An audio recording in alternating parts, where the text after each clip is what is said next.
Long ago, when the world was bright and full of stories, an evil wizard gained the power to touch the face of God. Narrativa, goddess of stories and weaver of our world, banished him to the void, but not before he stole a piece of her divine essence. With this newfound power, the wizard lay a dread curse upon all the world, the glyph purge, which struck from the minds of all mortals the knowledge of how to read and write. Now, all that stand between the Isle of Meotia and an age of endless ignorance are the bards, who tell stories of distant lands, exotic creatures, and brave heroes. This is one such tale. Hello and welcome to Challenge Rating Zero, the latest and greatest Dungeons & Dragons podcast to hit the internet airwaves. I am Sam, your Dungeon Master, and I am joined as always by my longtime friends and adventuring companions. Hello, I'm Brian, and I play Hector the Gatekeeper. Hi, I'm Beth, and I play Rilla Longshadow.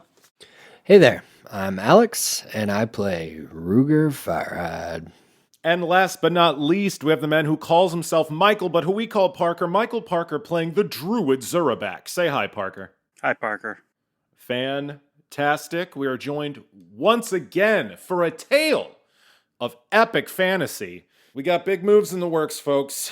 Level 15 characters with private armies about to undertake a suicide mission. Let's get right fucking into it. When last we left our heroes, Hector, Rilla Zurabak, and the lawman Ruger Firehide were embroiling themselves in a potential suicide mission. It would seem that the Cypher Golem they need to finish casting the spell that they need to cast to end the glyph purge and fix the world requires one last component, and that is a piece of golem hardware. A platinum gyro, to be specific. The only one of these parts that anyone knows about is in the mechanical chest of the Iron Shogun, Lord of the Dwarven Hold of Grotmire.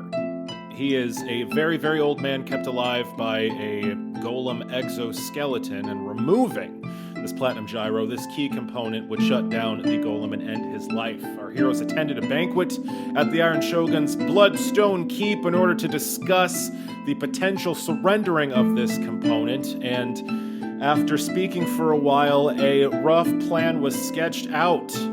There is another potential place where platinum gyros might be found. The long-lost human city of Fel, a hub of magic and engineering back when the world was bright and full of stories, and Hector, dead set on not slaughtering the sovereign of the dwarven people, has decided it might be best to try to venture to this fallen city, now the base of operations for the Lord Deceiver's very forces, in order to try to regain this rare component. The Iron Shogun has agreed to this path, hoping to die nobly in combat if the mission fails, and it falls to our heroes to prepare for this dread journey into the very heart of the Badlands and their enemies' hold on the Isles.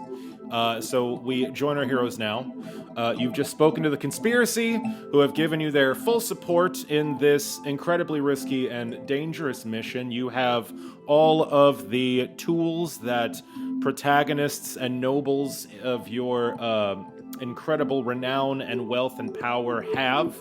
And you can do what you like in the city of Everspring to get whatever information or preparation is required for this quest. I think you all have some stuff that you wanted to do to improve your odds of surviving this little journey of yours. Let's start with Hector the Gatekeeper. Hector. Hi. What's up? How you doing? Hi, I'm Hector. You sure are Hector. Hector, you're in the city of Everspring. You've just spoken to the conspiracy.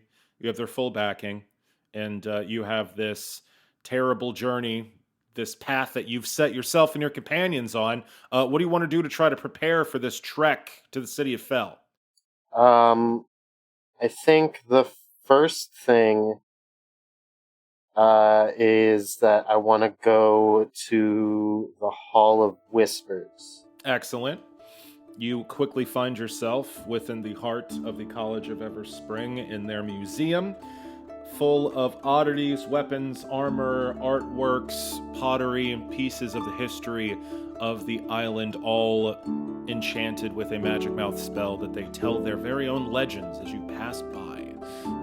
Moonbeam, the diminutive gnome curator of this museum, is there as always in a flowing sundress with a woven band of branches and greenery around her head, and she greets you warmly. Hey there, Hector, what can I do for you?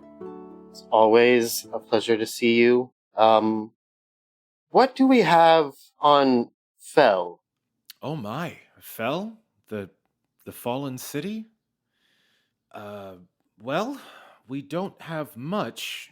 Thanks to the chaotic magic of the Badlands, it is incredibly dangerous to venture anywhere near that place, and any artifacts that may have been found there were destroyed or lost in the wars that raged across the land. The 4 cities of men that the Badlands now encompasses were the absolute heart of the terrible, devastating war that nearly ripped this island apart after the Glyph Purge fell.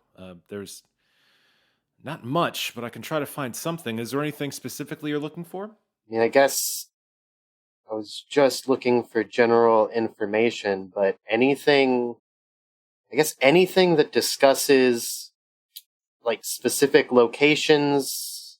Obviously, we won't have a map, but something that could help one visualize the city. Visualize the city. Hey, can we say Rilla's there too? Rilla, you are at the Hall of Whispers as well, of course, with Okay. Hector. I assume you all awkwardly shared the quiet stroll to this building.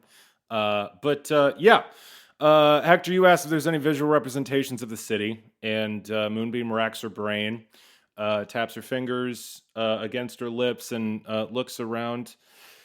I don't know that we have anything like a visual of the place, but we may have something. Give me a moment. And she turns and walks between the many towering shelves of various display stands and cases crammed into this expansive room, towering to the ceiling. She weaves through some old statues and forgotten weapons, and she disappears.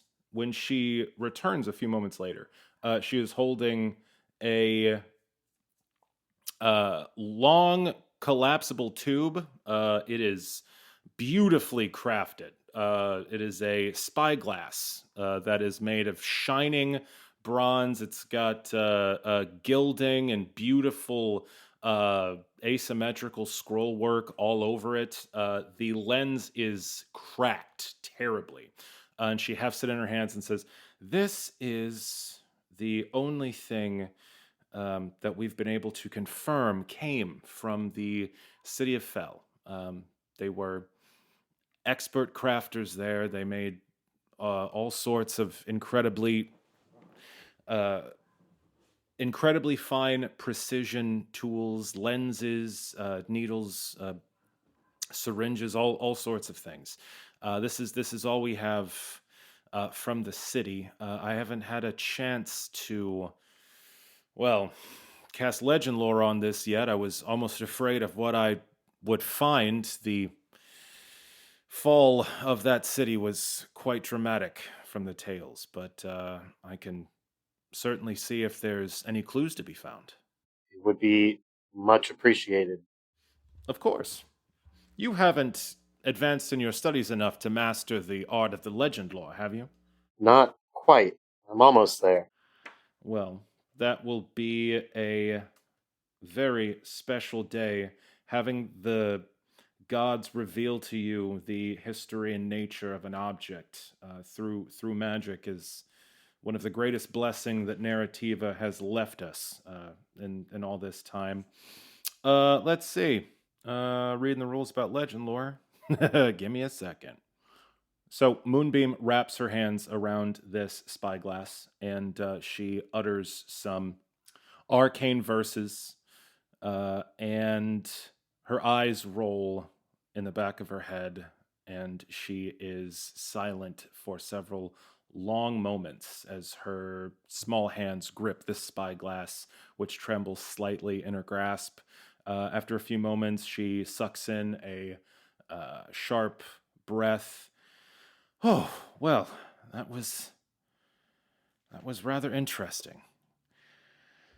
So, the city of Fel was a massive, sprawling metropolis, and part of the key to its wealth were the mines underneath it, a vast, spiraling webwork of mines that were worked by human and dwarven hands. This spyglass was used by a surveyor that worked all around the city trying to find new locations to dig. It would seem there's a honeycomb of tunnels underneath the entirety of Fel, with many holes leading to the surface. From the story this object told me, its owner was ambushed by bandits just inside the walls of the city. Apparently, he was traveling through the sewers when a wall gave out, revealing a tunnel that the bandits used to circumnavigate the guard. I know this is not what you are hoping for. Unfortunately, I don't know of any maps or drawings of the city itself, but there is definitely ample opportunity for those with enough knowledge to travel all around it in this network of mines, sewers, and service tunnels. I suppose that's a start. I think that's valuable information to have. Thank you. Oh, it is my pleasure. I do apologize I could not be of more help. Believe me, if we had old maps or paintings, even a tapestry of these old cities, that would be quite the boon. But unfortunately, there's nothing here of that sort. Well, we appreciate what you were able to find us. Guess. Yes, thank you so much. That's a good start. I think maybe that might help the diviner know where to focus her efforts. And that's where I want to go next. Fantastic. Rilla Longshadow, you head your way to the diviner. Who's going with Rilla to the diviner's tower? I'll ask before we segue. Did anyone need to go to the diviner's tower? I don't even know who that is. You went to her wedding. How dare you? Zerback has never been to a wedding. He's just been on a hunt. So Rilla Longshadow, you go to the diviner's tower. You are let in by the guards outside and soon find yourself in a massive mirror chamber. The diviner is actually sitting at an adorable little wooden bistro table with one chair pulled up to it, having a cup of dark, steaming hot tea out of an incredibly delicate-looking china cup, and the usual flurry of blue arcane eyes buzz about you as you make your way into the chamber. Ah, Rilla, a pleasure to see you so soon. Would you care for a spot of tea? Sure. That smells really good. Why not? Do you have another chair? She claps I mean, her you hands. are a married woman now. I would think you have at least one more chair somewhere. Oh, I'm sure I can scrounge one up. She claps her hands, and a swirl of dust animates, revealing an unseen servant, which quickly hustles a chair and another china cup into the room, and she pours you a glass of tea. Well, what can I do for you? I need a favor. Our dear friend Hector has, in his unwillingness to do an unheroic act, made us need to enter a devastatingly dangerous ancient city that likely is full of our enemies. And the only safe way for us to get there is through teleportation. Unfortunately, I've never seen the place.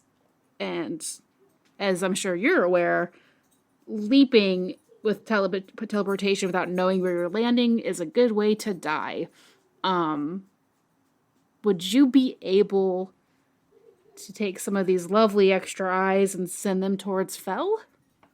Oh, well, that is interesting. Unfortunately, the range of these eyes is not quite that far. This is a perfect opportunity, however, to share with you the frustrating puzzle I've been trying to solve all this time. You and your companions have been risking your lives in the field. And she says, "Can you fly? In other forms, yes. Well, please join me." And she just levitates up out of her chair and like raises up toward the ceiling of this giant empty, like grain silo almost, room with mirrors lining the walls. And she floats like 30 feet up to stand in front of a particularly ornate standing mirror bolted to the wall there. I sigh quietly to myself and then transform into a copper dragon and fly up there.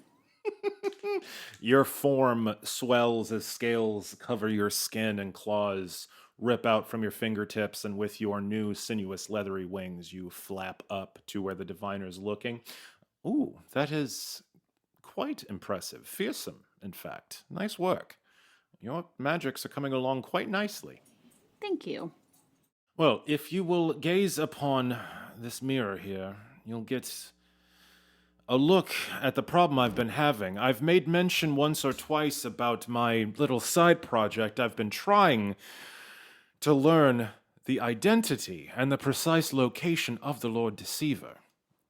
Ever since we learned about them, I've pinned their most probable location to the city of Fel, and I do believe that is where they are layered and where they are keeping their forces. However, scrying them has been rather difficult, as you will see, and she places 3 fingertips on the mirror in front of you, and the glass ripples out from where she touches it, and instead of your reflection, the image ripples, and you see a gorgeous, beautiful city.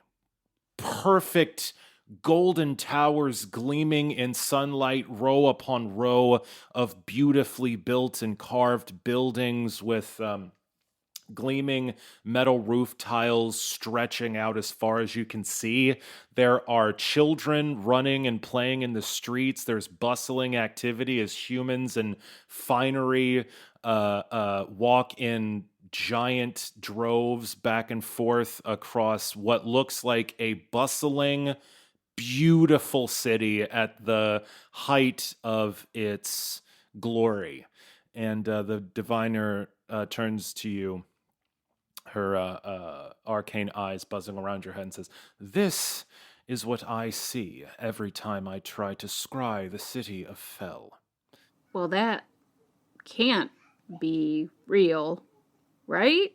It absolutely is not. This is part of the problem I've been having. There are those who,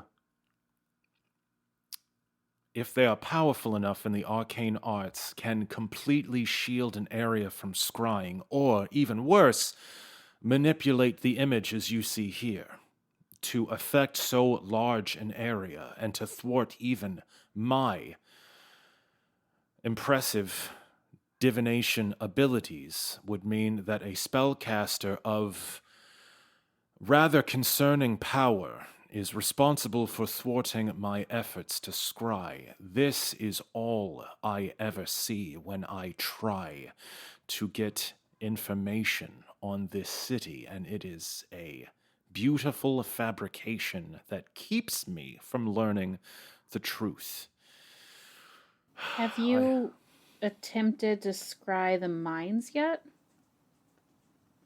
The mines? The mines below Fel. Have you attempted? I know magic is wrong above ground. We were hoping that we might perhaps be able to travel through the mines below. Hector and I just paid a visit to Moonbeam, who revealed that there are intricate mines below Fell. Spider web-like, I believe was the description. My word. Young lady, you may have just given me the breakthrough I've needed this entire time. Of course. Underground. Oh, of course. And she spreads her arms wide in front of you, kind of like scaring you a little bit with the suddenness. And all of these blue arcane eyes buzzing about her fan out all over the tower, each stopping in front of a mirror. And all of the mirrors ripple, and all of their reflections change into images of dank, dark caverns. I pay extremely close attention to this part. just a flurry of images, each mirror like flitting between several different perspectives and different shots of different caverns. She says, yes, of course, absolutely. This will work. This works. The fools, they never considered the underground. Of course, neither did I, but we don't have to focus on that. Yes. Here. That one there. She points her finger at one mirror in particular, a little farther up on the opposite wall, and she floats over towards it and beckons you to follow. I do, of course. And the mirror you are looking at has a shot of a large chamber, huge stone cavern, giant stalactites meet stalagmites on the floor, and these huge, slick columns of stone that seem almost like pillars holding up the ceiling.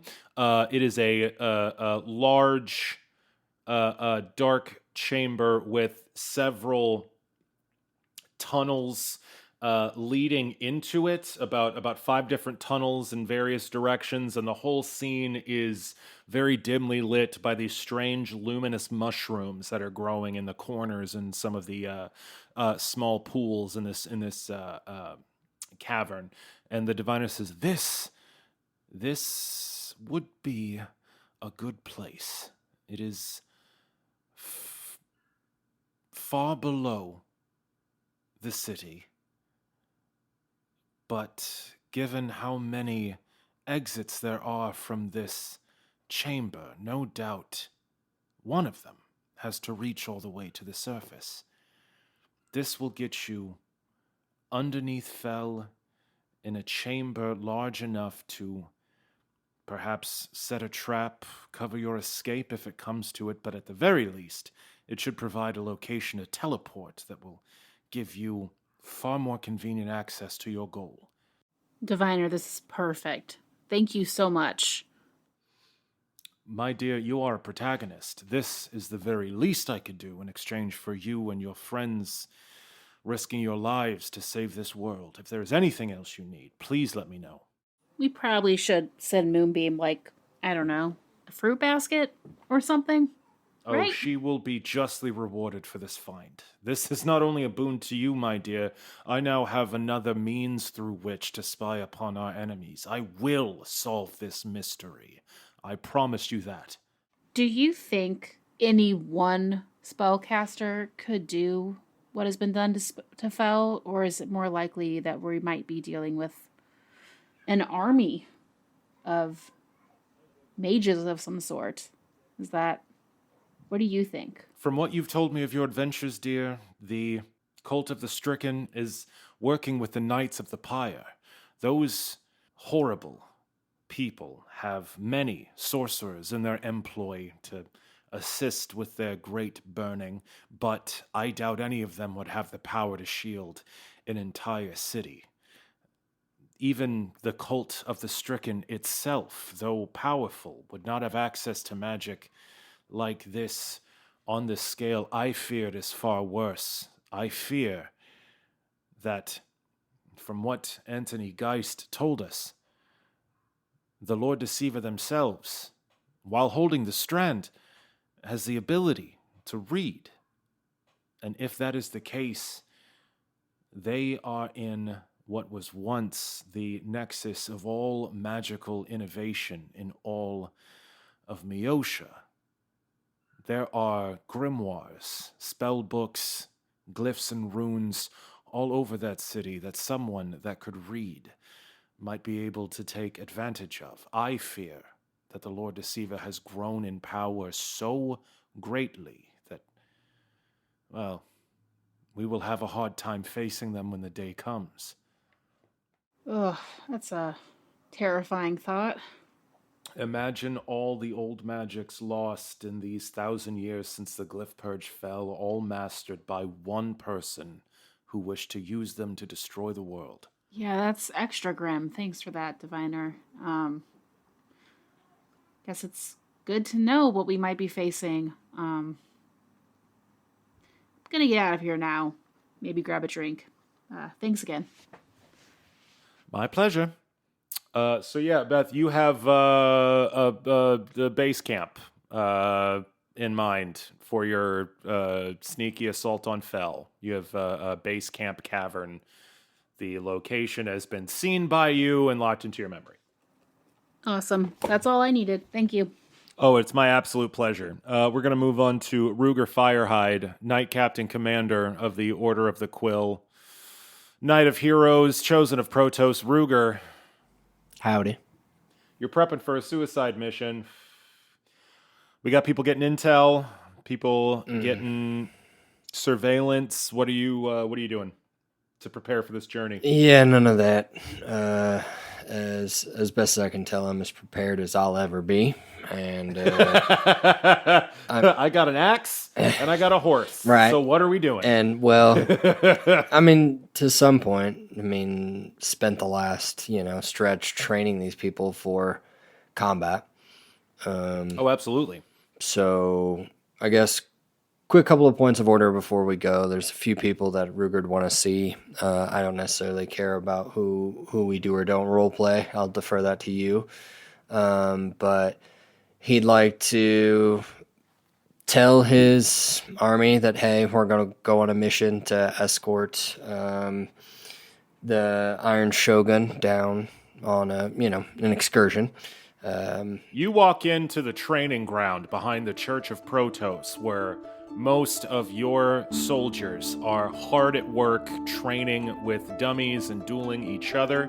Your cohort, Bonnie Bolt, is of course at the archery range, higher up, just hammering targets with her repeating crossbow, getting bullseyes every time. As soon as you come into the yard to address your troops, every single one of them snaps to attention, saluting you stiffly, as is the way of the Order of the Quill, and they stand at attention. Yeah.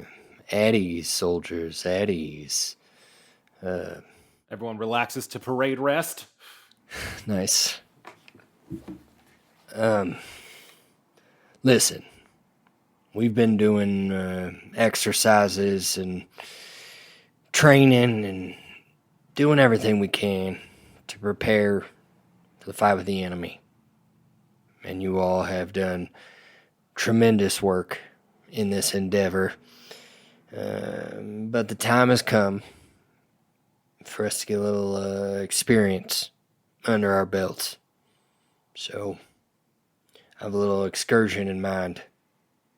We are gonna escort our dear, old, very fucking old friend, the Iron Shogun, while he pays a visit to his deepest soldiers. And An excited murmur filters through the crowd of soldiers. yeah, I said at ease. I didn't say at disorder. Now, I love it. Fuck yeah. Cut the chatter. keep it to a minimum. Gonna start flogging people now. Oh man. Sorry, please continue. So, I'll let y'all know when the hour is upon us, but do what you need to prepare yourselves. We are gonna go on a little journey down into the deep, dark caverns below us, and maybe further still, and escort a fucking king. So we're gonna do it right. I expect everybody to be gleaming, the equipment to be sharp, and your minds ready. Bonnie, I need a word in private. Of course, not Captain Commander. Bonnie scurries down from up on the archery field and makes her way over to you. A thrill of excitement shoots through this crowd of your soldiers as they all excitedly confer with each other about this opportunity. And they all have puffed up chests and start sorting out their gear and, polishing those breastplates. Bonnie approaches you. Are we really escorting the Iron Shogun himself, Mr. Firehide? Yeah, and unfortunately that ain't the half of it. Well, for most of them it is, but Bonnie, I got a harder question to ask you. I'm giving them orders, but I'm doing something stupid. Along with my friends who are, as you know, equally as stupid. And you sure get into a lot of scrapes, Mr. Firehide. Yeah, well, in this instance, I think we might be picking a big one. And I could use someone keeping an eye on my six. And I've seen what you can do. And I see the manner of who you are. So I'm coming to you, hat in hand. And I literally take my hat and put it in my hand. To ask you if you do the honor of joining me on a secret mission into the heart of fucking darkness to try and save the world. Mr. Firehide, this is the call I've been waiting for my entire life. She cocks her repeating crossbow. I'll follow you anywhere, Mr. Firehide. I'm ready. Well, I appreciate the words, but I feel I should underline the gravity of the situation. Bonnie, I'm not asking you to go on some little meander. We're talking about infiltrating a fell in heart of the Badlands to try and find some ancient piece to a puzzle I barely understand. And all the worst forces in this world are arrayed against us here, Bonnie, and us protagonists may be blessed by the gods, but we are far from infallible, and as Rilla proved, we can certainly die, and that applies to you too. So if you're going to do this, I need you to understand that it's possible this may be a one-way trip for some of us. Well, with all due respect, not Captain Commander, I'll be goddamned if I'm going to let you go on a job like this without me watching your six, sir. Well, all fucking right then, Bonnie. You truly are just as stupid as the rest of us, and goddamn it, I love you for it. But mum's the word on this one, all right? The rest of these folks out here, they truly are on an escort mission up until they need to be told otherwise. And I'm hoping they don't see too much in the way of this combat. But if the time comes, we may need to lead them into battle as well. So I wasn't lying when I said they need to be ready. And I've got a few other matters to attend to, so I expect that you'll make sure they're ready. Understood? Understood, not Captain Commander. You got all their heads so swelled up with pride, I doubt they're going to even think to ask any questions about what exactly we're doing. Don't you worry. I'll make sure everything stays on the hush-hush, and we'll be purty as a pitcher before we head out. Well, all right then, Bonnie.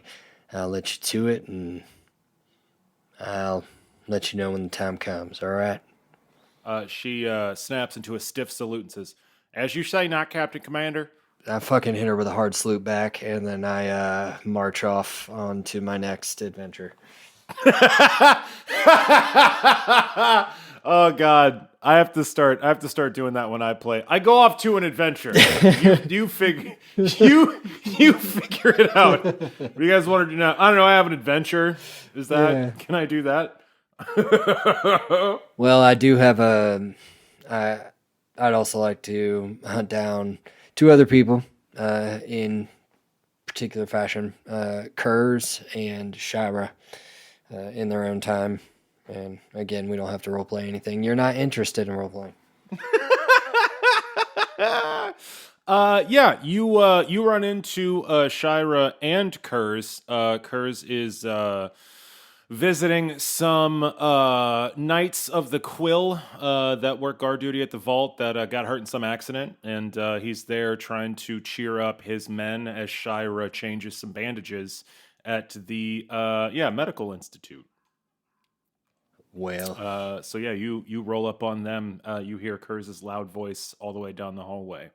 I told you not to mess with those new traps. The turnkey said to be careful. You're gonna get a crossbow in every leg you have at this rate. someone got the test treatment, or what happened here? Crossbow misfire? That woman is a nightmare, and I'm glad she's on our side. She's the absolute best of them, and certainly the worst of them as well.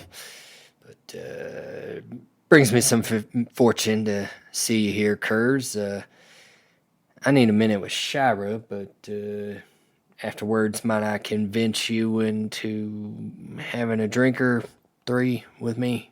Anytime, Firehide, you don't even have to ask. And he gets up and struts out of the place. His handsome half-orc face catching a beam of light from the window and a small glint going off of his tusk. I tell him to save me a crooked stool. And you got it. And then I venture over Shira. Shira returns from her work replacing a bandage on this soldier's crossbow wound and says, oh boy. Yeah, good luck. She had a country voice as well, not like Bonnie. There's so many characters with country accents. Why did I do this to myself? I only play the one. And poorly at that. Well, Ruger, what do you want? Nothing, Shira, nothing. Just, shit, second time I talked to a woman today with a hat in hand, but here we go. And then I put my hat in my hand. Oh, great, the hat in hand thing, I've seen this a million times. What is it now? Well, make it 1,000,001, Shira, because I got one last thing to ask of you, okay? Well, hopefully not, but maybe. Listen, Shira, you know me. I'm always up to no good and chasing the danger. And I think this time you might have found it. And now we're going to go deal with it. You gonna go blow up somebody else's wedding? Hey, now, I didn't exactly do that. I mean, it's just the comeuppance I had coming at a bad time. But Shira did... No, right. No, you're right. You just got naked. You're right. I forgot. I did happen to be naked at your wedding, but I didn't set it on fire. I didn't set it on fire, Shira. That was nobody of importance, actually. Listen, distractions. Shira, I'm gonna go probably do something big and dumb, and maybe something will explode. That tends to happen around me, including volcanoes. But listen, it ain't about me that I'm here for, all right? Because one of my friends is going on this mission with me too, and she got a little sister, an elf named Dara. She goes up yonder at the college, and she's a good girl. I slapped a deputy pin on her once. And just saying, if things go sideways and some of us don't make it back, can you look after her? Maybe keep an eye on her. And, if it comes to it, and only if it comes to it, Shira, can you, make sure she's seen after? And then I give Shira 5,000 gold. Oh my god! Holy shit! Okay. Jesus, Ruger. Wow. Yeah. It's most of the rest of my money. Saved a little. You hand over this, we'll hand wave the fact that this is like a massive sack of gold coins. But yeah, I got it in platinum. Sure. It's fine. You hand over this bag of money, and Shira's like, Ruger, are you talking about that little elf girl comes in here with the burns all the time? The one that can't keep her magic straight? I know Dara. Doesn't she got an aunt and all those people? You want me to give her this money? Well, I just want you to make sure she's seen after. Yeah, she's got an aunt, with issues and a deep past. Some racial insensitivities brewing up the surface. Well, I played a fucking cowboy, so there's that. Listen, he's had to deal with one sister. He just imagines the other's just as bad. Just saying that The whole family, even. Listen, Ruger, I've seen this look before, and I know exactly what's going through your head. The doomed hero, cursed to walk a deadly road, going into the maw of evil and darkness, not thinking they're going to come back unscathed. I've seen that look on your face, and I know what you're about to do. You're about to gallantly stride off to some godforsaken hell pit on this island and do something valiant, and I appreciate the hell out of it, but you gotta stop being so fucking grim. Ruger, come on. Well, Shira, listen, I have, as a point of order, turned a corner on that point, right? I've been spending too much time with these damn kids, and they relit a spark of hope for me, all right? Shira, this ain't me being dramatic. This is just saying that yes, we're doing something terrible, terribly stupid, and trying to seriously save the fucking world. But there's a high likelihood that, hell, me and my record with it, it's a high likelihood we'll fail. And failure in this instance ain't just a scathing, Shira. This is something that you don't come back from, okay? So, in the event that the bad thing happens, then can you just make sure that little elf girl can pay for her school lunches and her fucking backpacks and whatever else she needs for, as it turns out, a really long time? Did you know elves live for like hundreds of years, Shira? So 5,000 gold seems like a lot now, but it's only going to get her so far. And Well, Ruger, fine. If it's gonna make you feel better and take a load off your mind, yes, I'll hold this outrageous amount of money. And if you and your friend Rilla both die, I'll make sure that she gets it, okay? But what I'm really doing is holding this unbelievably large amount of money for you to come back and take off my fucking hands so I don't gotta worry about it, okay? well, if you're worried about it, have your wife keep one of her million fucking eyes on it. And, if I do come back, then Shira will call it even if I take the bag back a little light. Okay? All right, Ruger, I'll do this for you. I will say, even after all the bluster, it is nice to see a man that used to be so torn and obsessed with his past, trying to plan for the future. That is nice to see. But if you can just hold off on all this grim shit, you're gonna come back. And I'll see you when you come back. Okay? And if not, I'll give this money out. But just try not to be so dramatic, okay? Did I mention I've been hanging out with a bunch of kids? All right, Shira, thank you for taking the time. It's very nice to see you. And I'll do my damnedest to get back and get that bag and stop being so dramatic about everything. But in the meantime, don't you got somebody to stitch up or something? Yeah, the guy that's been laying on the hospital bed this entire time is like, so was I supposed to hear all that, or what's? Shut up, Fuck, Evan. man, this my leg. And then I march out of there on my next adventure. Yep. You go grab drinks with Kurz. We're going to switch to Zurabak real quick. Zurabak, King of the Shockers, Champion of the Goats, Emperor of the Rats, Duke of the Isle of Neho, Zurabak the Unburned.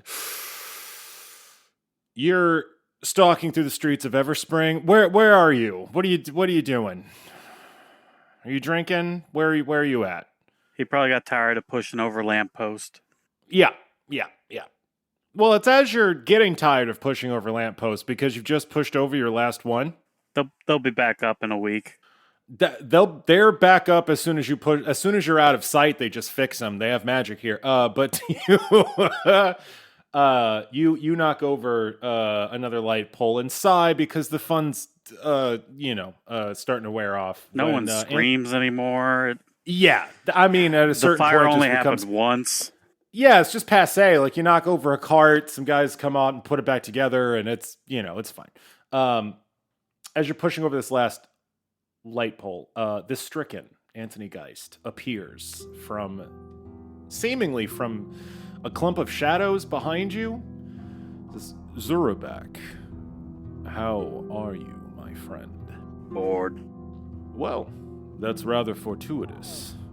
We have a mission, Zurabak. I guess. We are going to go to the very heart of our enemy's operation and hit them where they live. I did that like last week. I stabbed a lot of them. Well, that's good. You're all limbered up for this next chapter. Yeah, they stopped using fire. They cheated. Yes, well, I'm sure the tactics of the Lord Deceiver's personal forces will be... Oh, no, not that one. The other one. The Bernie ones. The one I'm going to make drink lava. Sure. What I'm saying is that though you face the Knights of the Pyre, we're now going against the Lord Deceiver's splinter faction of my cult. Their powers are, well, treacherous. But I know you do not attend the meetings that your protagonist companions do, and so you may need to be made aware of the fact that... There are meetings? Don't worry about it. In 2 days' time, we'll be meeting... Wasn't planning on it. In 2 days' time, we'll be meeting with the Iron Shogun in Grotmire and making preparations to journey to Fell. Your companions have a particular goal in mind. That goal being to retrieve a very rare component that I am not convinced is there. I wanted, Zurabak, to lean on you because I know that you understand what matters. Your pragmatism has won the day on more than one occasion. We need someone. I need someone on this mission that is willing to do whatever is necessary to get the job done.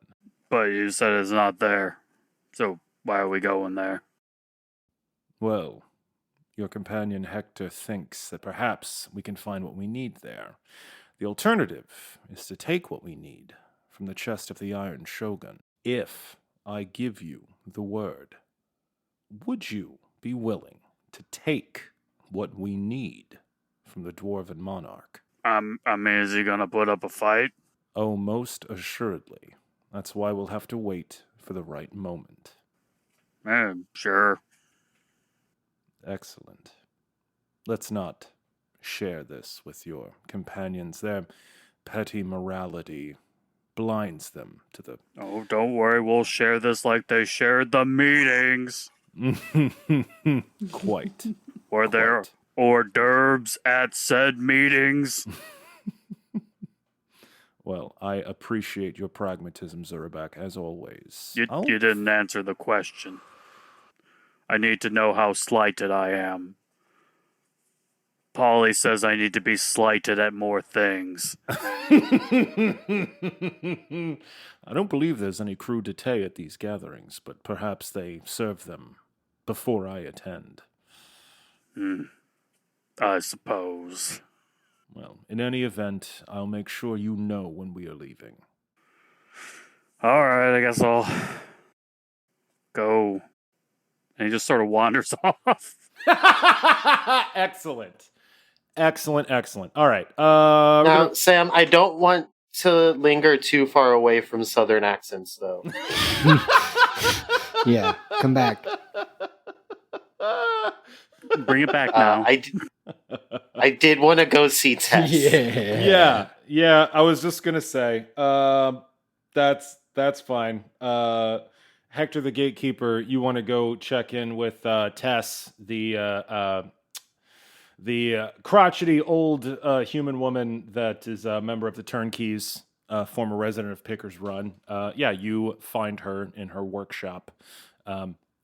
In the Turnkeys' lair, a giant factory floor located in Grotmire, where people in drab brown leather armor are swarming around clockwork contraptions, ancient dead technology, assembling and disassembling old traps and incredibly intricate mechanical devices that you can't wrap your head around.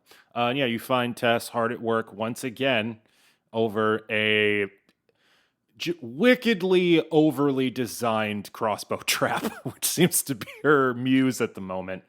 What do you want to know?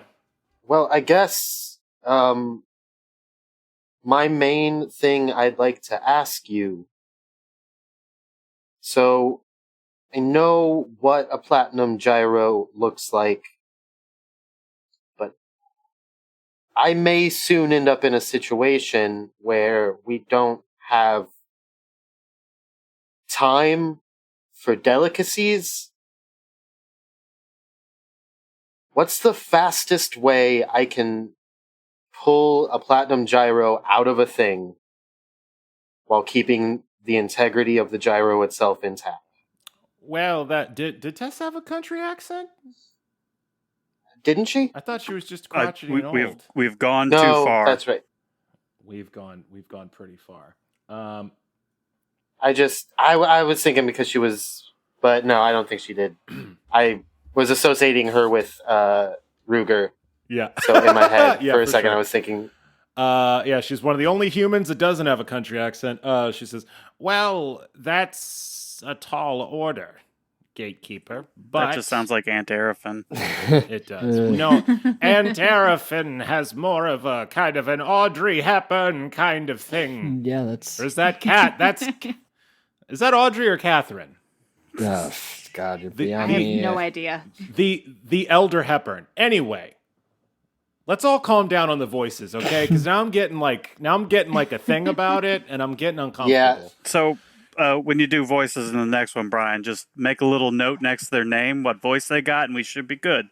I mean, look, if you're gonna fucking call me out in front of all of our listeners because I haven't been doing that, that's fine, I guess. I am. So Tess says, "Well, that's a tall order. Quickly removing something that delicate without destroying it entirely is going to be tricky. The housing is nearly as complex as the component itself, but if you had a technician with you with the proper supplies, they could take apart what you needed." Are you volunteering? Well, I've seen quite a bit in my time, but I've never seen a working golem. If you're going to hunt one of these things down, especially if you're going to fell, well, that's something these old peepers wouldn't mind seeing. I assume you're trying to find one of these things and take its heart without getting murdered in the process? That would be, best case scenario. Well, I don't think I'm going to be getting any farther with this little crossbow trap, and... Yeah, I think I am offering to come with you. You'll need someone with some technical expertise and with the skilled hands to do the work. If you've room for one more, I can certainly and happily offer my services. I don't think we have the time to train you properly. And she rolls out this leather satchel that she keeps strapped to her belt, and it is filled to the brim with a plethora of these incredibly fine, delicate thieves' tools. There's picks and tweezers and locks. There's wrenches and screwdrivers and all kinds of shit. Tools you've never even seen before. It's like, unless you think you know how to handle all of this. You understand the danger. I understand I'm very old. I don't know how many rides I have left in me, boy. Don't try to scare me off. You need someone with my expertise, and I frankly pointed you in this direction in the first place. Take me along. I'll try not to slow you down, and when the time comes, I'll get you what you need. I can't argue that. Hector holds out his hand. She puts her wrinkled and calloused hands in yours. I am lost in the timeline. It's tomorrow that we're leaving? You got time. When you last talked to the Iron Shogun, he said it'd be to check in with them in 2 days. So we're just kind of, playing by ear. You got time for stuff. Did anyone else have shit Well, they no, needed? the main thing I just was like for ending the scene is like gotcha. we head out on the mark, but Yeah, you had. I'll let you know when we head out. Fantastic. Cool. Did anyone else have any prep they wanted to do before we head out? Have a drink with Kurz and catch up with my friends. That's about it. Fantastic. I want to let the group know what the diviner said about what we might be dealing with from a magical level, but I don't think we need to narratively we can Sure. just say that Rilla filled everybody in. Yeah, absolutely. Why don't we do this? You all meet up for drinks at the Crooked Stool. Old reliable. It is the night before. It is the night before you're going to go talk to the Iron Shogun, and you have gathered some intel, and you shared the information. Ruger tells you that he's mustered his whole force to come into the tunnels with you. You all share the intel you got for the possible base camp cave underneath the city of Fell. You are all... We have a new team member. Oh, yeah. Gonna come with us. So that's good. We'll have a technician with us. Yeah, she's very old, but, it's probably better than us trying to dig that out of... Man. Yeah, it's a good idea. It's a good idea. I've known Tess a long time, and I wouldn't bet against her. It is, as you are all having these drinks and sharing this information, that Olga Hilltopple slips into the Crooked Stool and sidles up to your table. The raven-haired daughter of Inga, this halfling outrider, approaches you all and says, "Greetings, protagonists.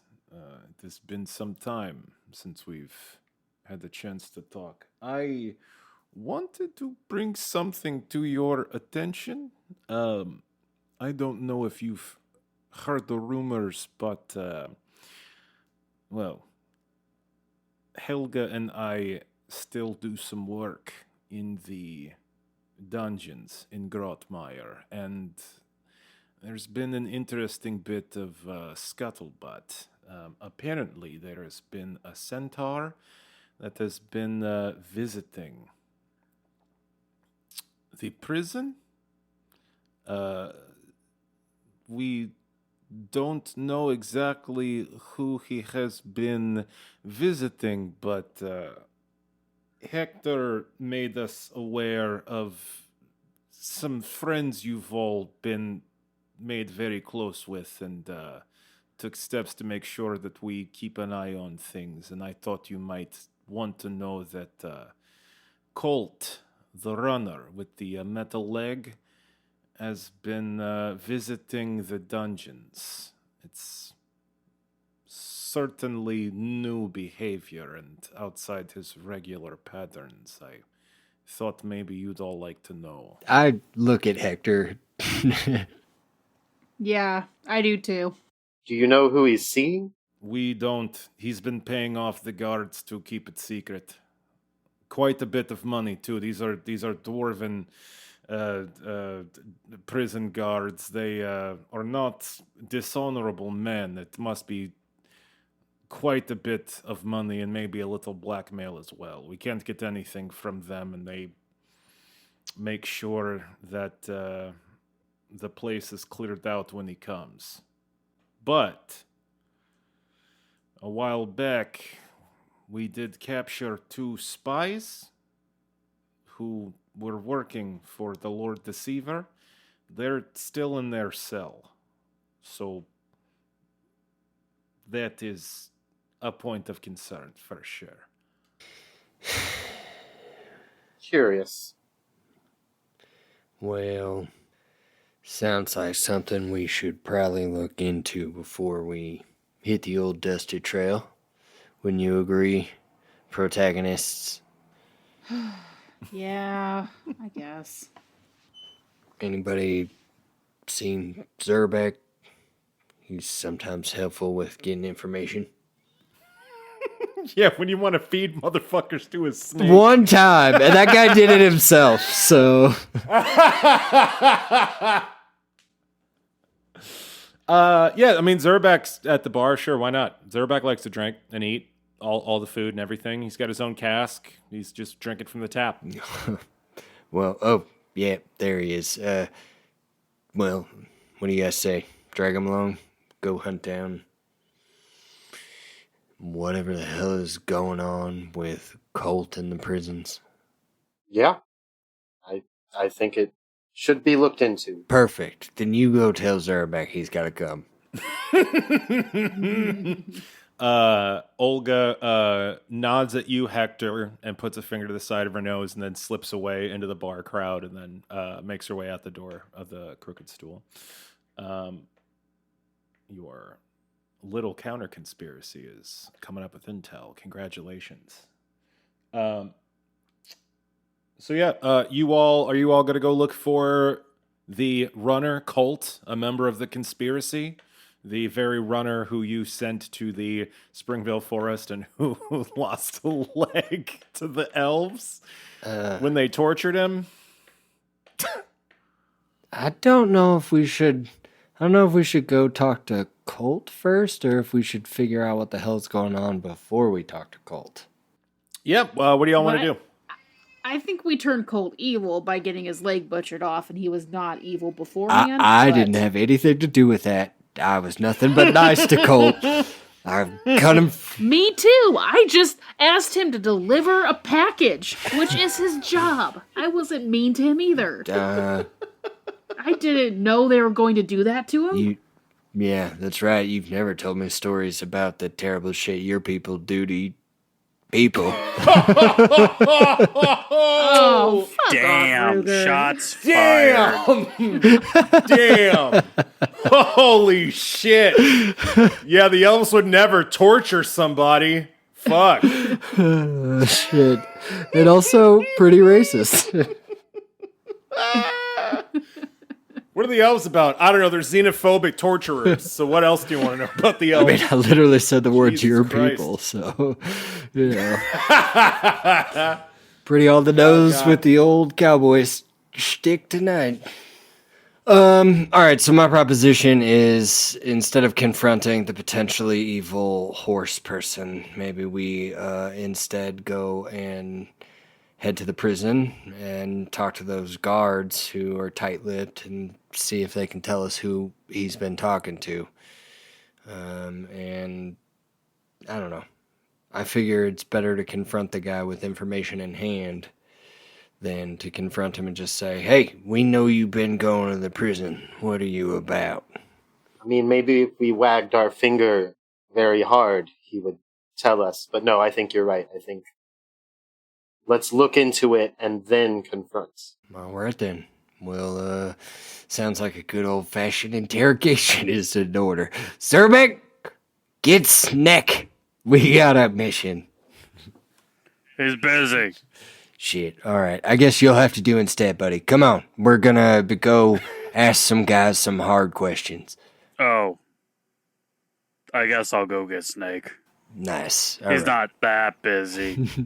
Let's maybe we don't threaten guards with a giant snake. No. Listen, It's it won't be the first time, nor will it be the last. Yeah, but I don't want to be part of doing that. You know, that's the difference. Haven't you ever seen It's Always Sunny? It's the implication. right. It's Snack is just there for ambiance. Look, Hector, we're just Anyway, I name drop all the time, so it's fine.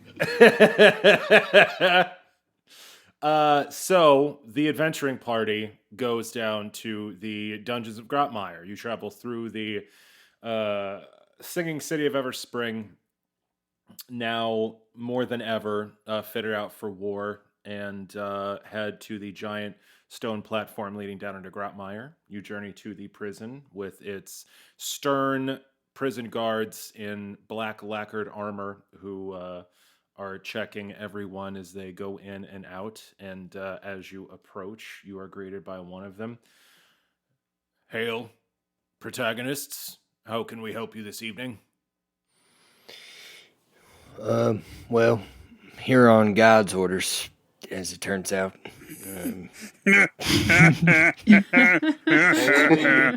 How has that not come up before? Holy Blues Brothers ass. I'm on a mission from God. Step aside, please. Gotta get our sunglasses for the night. Yep.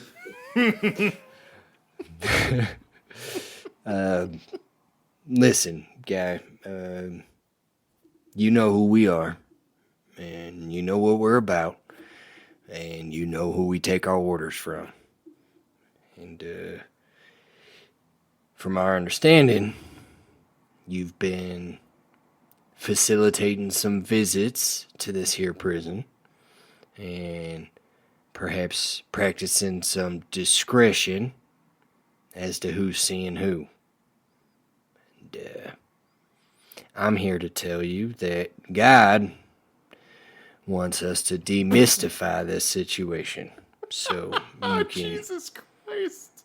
you know, do what you need to do and let us know who has the centaur been visiting.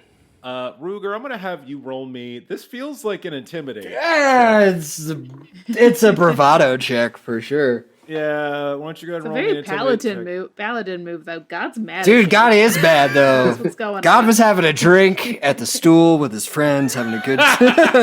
Well, God's I emissary. was trying to wrap up this session. The DM's like, hold on, here's a side quest. It's like, fuck, now we got to do this shit. All right, God told me to come here and resolve this in the next 20 minutes. So,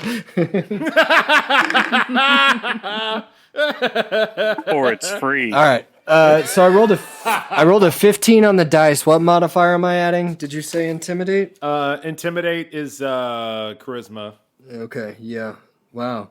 You sure it's not a persuasion? That's fine. So that is... Well, you can argue diplomacy. It seemed a little threatening, but you are on a mission from God. All right. So then, man, that's a huge difference. Are you sure? Yeah, just do persuasion. It's fine, or diplomacy. So then that's a 28.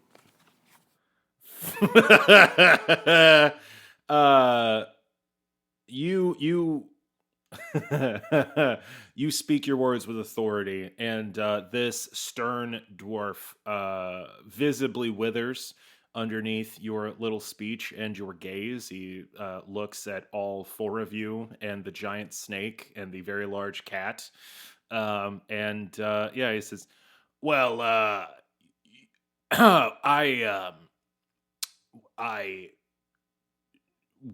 may have seen a centaur coming in here. Sure, that's a distinct possibility, and it's just yeah, that happened.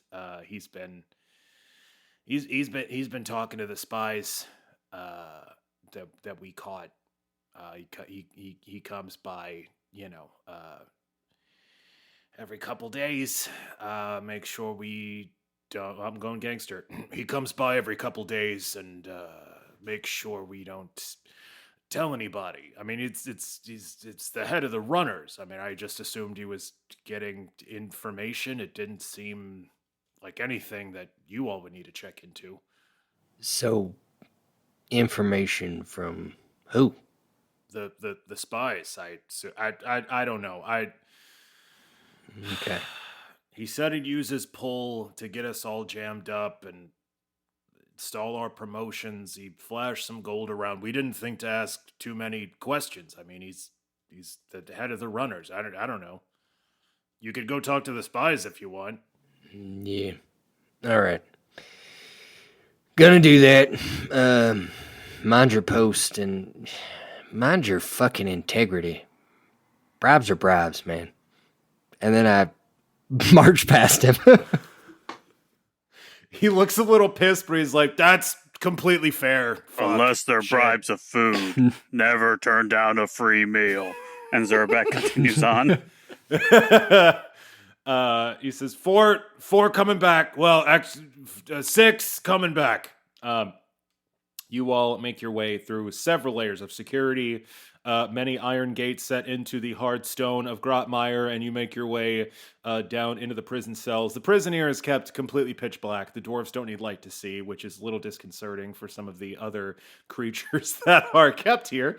But you pass through towering rock walls with cubby holes carved into them and bars keeping their inhabitants from escaping. Iron staircases like fire escapes crisscross up and down these tall walls where the cells are built into. And you are shown to a cell with 2 pretty rough, mangy looking human guys. One of them is incredibly pale and incredibly thin, with big goggle eyes that's almost bulging out of his skull. And one is more blocky. He's got like a big, strong cleft chin. And they are both sort of crouching on straw mats in their cell, quietly just staring out the bars when you all approach. Listen. I ain't got a lot of time. I ain't got a lot of energy. And I ain't got a lot of patience. I brought a big fucking snake with me for the implication. And hopefully you get it. So... Is it an implication if you say it? I think that breaks the rules. I've implied it real hard, okay? Christ. Good stuff. So listen, I got questions, you got answers, and you're going to give them to me straight. Understood? The pale, skinny guy with the big eyes just chuckles, and the blocky guy with the cleft chin's just like, why would we tell you anything? Well, I was hoping on the count of me asking politely. How's that working for me? Look, we all know why we're here. We work for the Lord Deceiver, the blessed prophet of this world's destruction. We're not going to tell you shit. Mm-hmm. You and your friends can fuck off or kill us. It doesn't matter. You're all fucked anyway. Now, my friend Ruger was being polite. He's that kind of guy. But I guess I could start asking the questions. Easy, Hector. I like start putting a little like a concern on my face. I flex. Okay. I assume they've been given torches. I mean, there's got to be light in this prison, right? Oh, bro, I specifically said there was. black. God damn it! Yeah. Ruger, you shine light from your flaming axe. It's Fuck fine. yeah, I do. Someone's got dancing lights, right? Yeah, you flex. Yeah. Ruger and Hector, roll me intimidate checks if you're trying to intimidate these I'm guys. always trying to intimidate, I guess. Woo! Rolling a nat 20, baby, for a 22. I rolled an 18 on the dice for a 30. Fuck. What? Fuck. D&D rules. Yeah. I didn't make them. God. I just play them. Holy shit. Yeah. Ruger and Hector, you walk up to the bars and you just lay it out, and they are absolutely fucking terrified. Ruger, you notice Hector has a look on his face that you haven't seen before, and there are stress lines on Hector's face that weren't there when you first met him, and you didn't really notice him developing these lines on his face, but they're there now in sharp contrast with the shadows of your flickering axe, and he does look fucking terrifying. Hector looks like the spitting image of a bandit warlord you would have chased down decades ago when you were a younger man. He looks like the aspect of violence. It is a little scary even for you. And these men quickly scamper back as to the back of their cell, and the skinny guy stops laughing and blinks his big goggle eyes and says, yeah, so yeah, what do you want to know? All kinds of things, as it turns out, but I'll start with an easy one. Colt, the runner. He's been paying y'all a visit. To what end? He just he just likes to check in on us. That's all. Come on, Just check in. man, you're gonna make me unleash the gatekeeper on you. I was keep it civil. And then I start, I don't know, pretending like I'm fumbling for the lock to the cage. Yeah, absolutely. As soon as you clatter some, clatter with the lock on their cell, and the gruff guy says, "Hey, okay, all right, oh fuck, okay, hold on, let's not get that freak in here. Listen, the guy comes by because he's on our side. He works for the Lord Deceiver. That's it. He's working against you fucks. That's why you fucked. I mean, honestly, it doesn't matter what we tell you. The plan's already in place, so Sense motive. by all means. I am also going to do that. I don't know if anyone's got any truth magic. No. No, and I rolled a 12. I rolled 14 on the dice, 15 modifier. This guy's a human. Yep. So 19. Fuck. So fucking 33. Oh my Oh, God. God. I sense every motive he's ever had. No, yeah, you're reading this dude's micro expressions like you're Sherlock fucking Holmes. You're fully in your mind. You are reading this guy top to bottom. You notice the dirt under his fingernails. He is, this gentleman is absolutely terrified of the violence you all could do to him, obviously. And you notice a couple things with that ridiculous check. This dude is, as you lean in to talk to him, these two look fucking exhausted. They look like they haven't slept in nearly a week. All the bluff bravado has been washed out of them, but they look fucking exhausted, and they seem to be telling the truth. This fucking bombshell that they just so casually dropped, it seems like they're on the up and up. Okay. With the information they just gave you.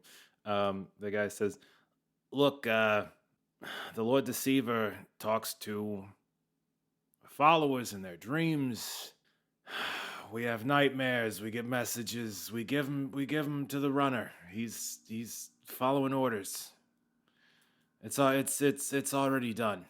It's already done. What is? Well, the fall of Everspring. And that is where we'll end.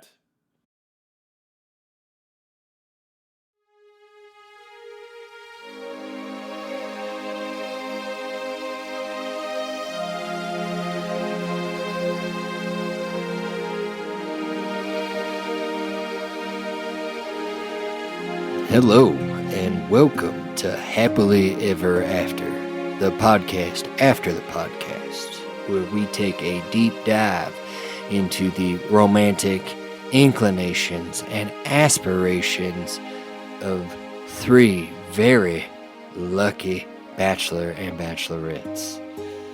I'm your host, Ruger fucking Firehide, and tonight we'll start with bachelor number 1, Hector, the gatekeeper. Hector, how are you, sir? I'm doing well. Happy to be here. Fantastic. Audience loves, they just love you, Hector. Look at you, chiseled out of goddamn marble. Now, buddy, you know the premise here. We've got romance to discuss. Love is in the air here in Happily Ever After. And for you tonight, that means I have a question. How would you, bachelor number 1, describe your love language? Now, am I supposed to make up my own love language, or am I using one of the 5 recognized love languages? Five recognized love language. Enlighten me, Hector. Well, I think that words of affirmation would be, as a storyteller, I'm a bard extraordinaire of the College of Everspring. As a storyteller, I find that I both express myself best verbally and also find myself the most fulfilled receiving that as well. Well, that makes a whole lot of sense. You've always been a fan of words and waxing poetic. And, well, buddy, I love you. And proud of you for doing this. So thank you for sharing, friend. And hopefully it's going to work out for you a little later on in this show. But next, go ahead. And I just want to say that you're doing a great job. Well, thank you, Hector. That means a lot, especially considering it's harder than it looks. To give the other guy some credit, it's tough. Anyways, You're making it look easy. Hector. Well, that brings us to Bachelorette number 2. Rilla Longshadow, welcome to Happily Ever After. I hope you're doing well, madam. Honestly, Ruger, I'm impressed by the fact that the show has lasted more than 1 episode. Good job. Yeah, ratings came in and couldn't read them, but I've told they're good. So, we're going to keep trying this. And, Yeah, I don't know who our target audience is for this, but I'm glad they're tuning in. well, I know who your target audience is, Rilla, and that is a potential suitor of the future. And in that regard, we need to explore your heart a little bit more, Rilla. So I'm going to ask you, how would you, Bachelorette number 2, describe your love language? Oh my. Well, also having to look at these 5 types that I'm not as familiar with. This is a newish concept for me. Well, that was just a Hector thing. I mean, you speak to your heart, Rilla. That's the whole point of it. No, it's fine. I've chosen one. Um, I think it's acts of service. Is Rilla's thing. Yeah. Speaking of the third person, of course, very grandiose of me. Um, I've been treated rather poorly. I don't know if words always were used kindly on me in the past. But yeah, I'm not the best at speaking my thoughts anyway. Communication, not so great, obviously. But I like to do things for others when I can. That really, really makes me feel good on the inside when I help out those that I care about. Interesting. So yeah. It's about what we do that matters to you rather than what we say. Yes, yeah. Words can be false.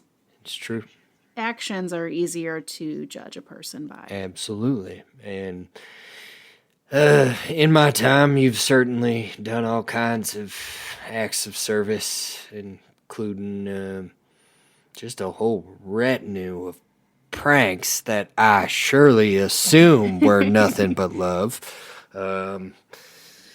So, Oh, of course. But I will point out that I also willingly went to your ex-wife's wedding as your guest so that you would have a plus one. One of your that's plus ones. very true. A night I will always remember, especially because of the fire. Also an act of service, I could argue.